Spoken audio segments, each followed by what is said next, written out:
Tu es entrepreneur et le bilan comptable te paraît incompréhensible, laisse-moi 5 minutes et je t'explique exactement ce que c'est, comment ça marche et ce que ça dit réellement de ton entreprise.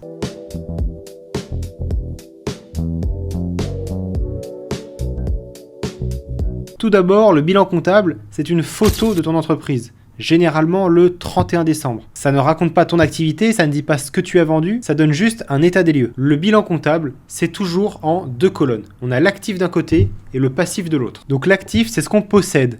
Et donc dans l'actif, il y a 2 grandes catégories. Les actifs immobilisés, comme par exemple du matériel, des véhicules, des logiciels, des ordinateurs, des machines, etc.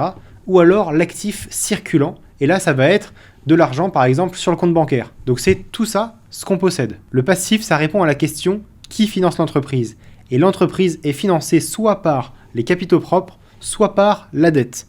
Donc les capitaux propres, ça peut être par exemple le capital qui a été apporté à la société par les associés fondateurs ou par une levée de fonds, ou alors les bénéfices non redistribués par exemple. Et donc les dettes, ça va être ce que tu dois aux autres. Donc par exemple à la banque, à l'URSSAF, aux impôts, la TVA, etc. Tout ça, ça rentre dans la dette. Faut bien comprendre une chose, c'est que le passif, c'est pas du négatif, c'est juste l'origine du financement. Et donc je reviens là-dessus, mais l'actif est égal au passif. Donc si on possède quelque chose en actif, c'est que forcément quelqu'un l'a financé. Soit c'est moi, soit c'est un fournisseur, soit c'est la banque, mais forcément quelqu'un a financé cet actif.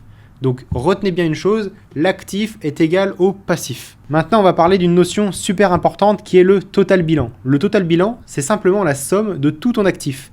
Et comme ton actif est égal au passif, c'est également la somme de tout ton passif. En fait, le total bilan, ça en révèle beaucoup sur la taille de l'entreprise. Ça reflète donc ce qu'elle possède à un instant T. Les banques et les investisseurs regardent beaucoup cette donnée puisque un total bilan qui augmente est souvent une entreprise qui se renforce puisqu'elle possède de plus en plus soit de matériel, soit de logiciels, soit de capitaux propres. Maintenant, on va prendre un exemple assez simple. Admettons que tu crées une entreprise avec 1000 euros.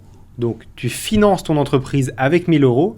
Donc, ton actif est égal à 1000 euros. Puisque tu as 1000 euros dans la banque, ton passif est égal à 1000 euros, puisque tu as apporté 1000 euros au capital, donc l'actif est bien égal au passif, on est bon là-dessus. Donc maintenant, admettons qu'avec ces 1000 euros, tu décides d'acheter du matériel pour 600 euros.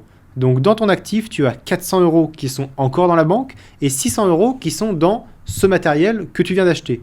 Ensuite, dans le passif, il y a toujours les 1000 euros qui ont été apportés, et le total bilan est donc de 1000 euros. Maintenant, on va partir du principe que tu décides de faire un crédit de 5000 euros.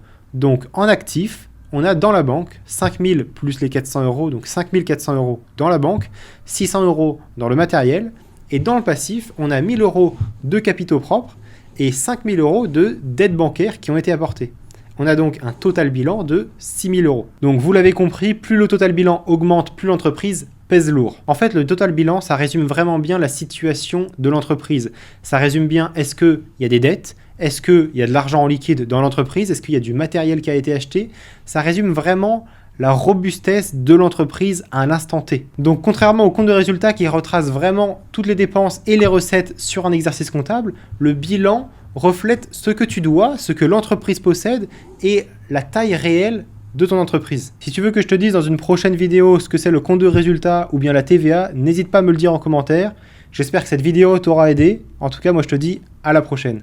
Au revoir.